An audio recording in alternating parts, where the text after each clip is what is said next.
We're going to look a little bit more at some metabolic adaptations to what we're going to see changing with chronic adaptation. So the next couple of things I want to kind of take a look at are the effects this has on your lactate threshold. So again, looking at when you start having that buildup of lactic acid, in other words, when you stop being able to supply enough oxygen to stay aerobic and you start going to anaerobic, and you're going to get that buildup of lactate. One of the things we should see with aerobic training and increased aerobic training is that this lactate threshold should go further up, and it should be at a higher percentage of your VO2 max. And some of the reasons for this is going to be from some of the other adaptations we've already been talking about: the better supply, the better consumption of oxygen. We should start reducing the amount of lactate we're producing, as well as you do these runs that are building up lactate in the body, you are going to get better at clearing that because of the fact you can deliver blood better to the kidneys, to the heart, and other stuff like that. You should be clearing this out easier, which means you can work at higher intensities without this buildup. The other thing is, because we've talked about the increased use of fatty acids and glycogen sparing, that we should be also able to push that intensity where we start switching over on the respiratory exchange ratio and make that switch over from fats to carbs. So we should see at submaximal intensities, we should see less fat usage, more fat usage at lower and more moderate, even up to submaximal intensities, before we have to start switching over to glucose. So more dependent, like it says here, on fat, less dependent on glucose as we do this training. And we'll take a look at each of these. So why are blood lactate levels getting lower? Again, it's a couple of different things here. First off, increased capillaries means we can better supply oxygen to these muscles, which means we can keep them aerobic at higher intensities because we have better blood supply to them. We also are going to have, due to some of the changes in perfusion that we've talked about with blood vessels, we are going to have some increases in blood flow to the heart, as well as blood flow to some of those, better delivery of blood to those slow twitch muscles, all of which are better at having enough oxygen to use lactate as a fuel source, and therefore can help reduce the amounts of it or help clear it out of the body. So by doing this training, we are going to have decreased production and increased removal. And you can kind of see this here. Somebody that's untrained, blood lactate levels going up at a certain percentage of VO2 max. You can see pre-training, you're getting up to about 65, let's say, percent, and you start seeing a large increase in blood lactate levels, where now after the person's done a period of training, where you're going to see that that is getting up closer to 75 to 80% of VO2 max before we start seeing this large increase in lactate. Again, this means you can perform at a higher level for a longer period of time, and you can also see this looking at intensity in terms of treadmill speed. Untrained, you start seeing lactate build up at a slower speed, where the person on this one can maintain that intensity level at higher levels before we start getting that break in that lactate threshold and we start producing more than we are capable of clearing out of the body.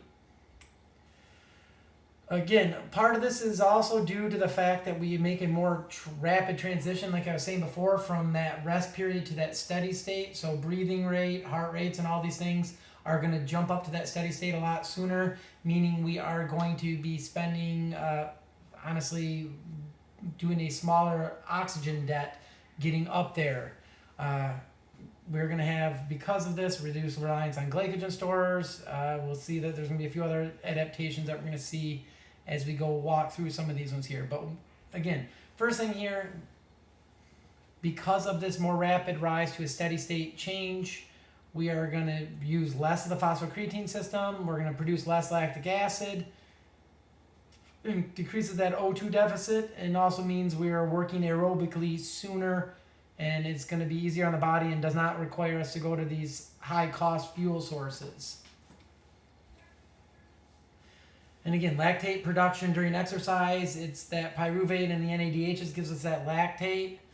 Because we have higher mitochondrial numbers, we are capable of using more oxygen at higher intensities. This is going to mean less pyruvate is being formed, One of the other things that we see with this increased training is we are going to see increased levels of electron shuttles, which means we do not have, it's not as a limiting amount of those electron shuttles, which means we don't need to put as much onto pyruvate. We have a larger numbers before we're going to start limiting our amount of glycolysis, excuse me.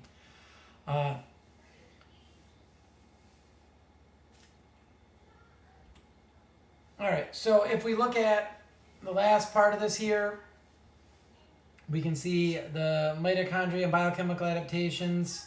So because we have these increased mitochondria levels, we can increase the oxidation, and we are not going to have as much pyruvate being formed. This increased number of mitochondria is also going to increase uptake of pyruvate and NADH. We have increased amounts of that, so we're capable of supplying more of that. So all these things together mean less pyruvates being formed. We have more shuttles.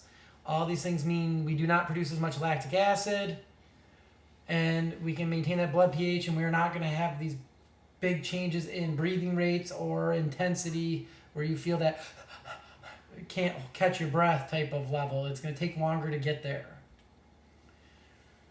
And again, because of this increased blood supply, muscles that are not working have a better delivery to them as well. We have better blood supply to some of these other areas, or we're not having to shunt blood quite as much because we have better blood supply to the muscle. We can, again, let a little bit more blood go to a few other areas. And because of this, we might be able to clear more of that lactate out, convert it to glucose in the liver. And again, having more capillaries in a certain area, we can get more O2 to those tissues without having to devote as much blood flow to that particular area, which again, like I was saying, allows more blood to go to the liver, more to go to the kidneys, which allows us to be able to actually pull more of this lactate out of the bloodstream. So we produce less lactic acid. We also are capable of clearing it better. All these things mean you can maintain a higher intensity for a longer period of time. And this is just kind of showing that idea right here. Increase cardiac output, working muscles. We can increase the oxygen extraction because we have better blood supply there, so we don't need to send quite as much blood there. We can send more to the liver. Because of this, we're producing less lactate, and we're also getting rid of more of it from the bloodstream that we are generating, and overall blood lactate levels can stay lower for longer or for higher intensities. And again, this is one of those ways that we can get faster, in that even if you have a particular VO2 max that genetically you're not going to get any higher than, you can still perform better by moving that lactate threshold. Even if your VO2 max stays the same, if you can run at higher intensities without generating lactate, without using up carbohydrates, you are going to complete that race faster, even if your maximal oxygen consumption is not changing. So moving some of those numbers underneath there means you can still run faster for longer periods of time, even though your maximal oxygen delivery hasn't changed.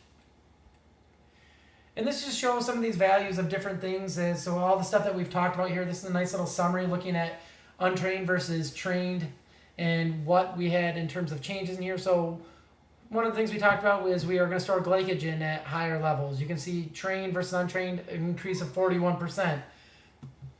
Amount of mitochondrial volume per percent in the muscle cell, it goes up like 4 times over, so over 200% increase in that. Increased ATP storage, increased phosphocreatine storage. Our aerobic enzymes have increased by over 100%. Stroke volume is increased 50%. Max cardiac output increases of 75%. Heart rate does not need to work as fast at rest. Increases in VO2 max, definitely there, as well as increases in blood volume. These were all physiologic things that we've talked about saying that should happen with this aerobic training.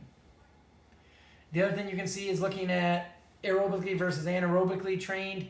These aerobic enzymes do not change in somebody that's been anaerobically trained, but you can see increases in the amount of these aerobic enzymes in those that have been aerobically trained, where we'll talk a little bit about anaerobic training in just a second. But again, you can see values in somebody that's been doing more anaerobic work you can see that you get increases in these enzymes that are more in that anaerobic pathways, and you don't get much in the way of changes in those folks that have been aerobically trained. So before training, we have a certain amount of mitochondria size and number. It increases with training. Glycogen stores increase with training. Increase myoglobin. We store more triglycerides. We store more glycogen. We are better at oxidating fats, which means we can use fats at higher intensities. We see decreases in buildup of lactic acid. We are seeing some conversion of muscle cell numbers as well as the types, seeing higher amounts of slow twitch fibers, less of fast twitch, and converting some of those intermediate fibers from one type to acting a little bit more like the other type. So in summary, like I said, endurance training is going to improve the ability of these muscle fibers to work longer and harder at these intensities.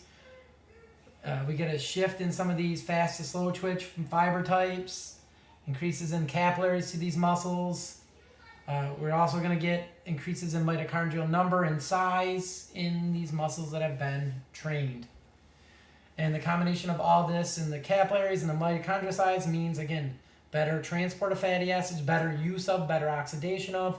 All these things are going to reduce the amount of lactic acid buildup, allow us to use fats at higher percentages of VO2 max.